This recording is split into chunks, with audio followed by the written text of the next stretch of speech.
Hello, I'm Dionne Swift.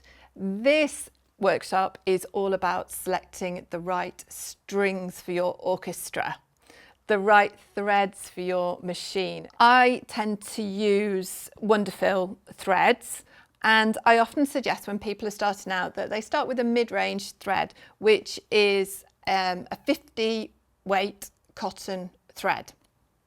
Cotton's a lot more stable. If you have a look at this one, you will see that it is smoother than the previous type. So here we have a range of the different thread weights stitched onto a piece of calico, so you can see how they look on the fabric. There is an 80 weight grey thread. This is actually a polyester, and often I would use cotton where possible, and then I know exactly what I'm getting.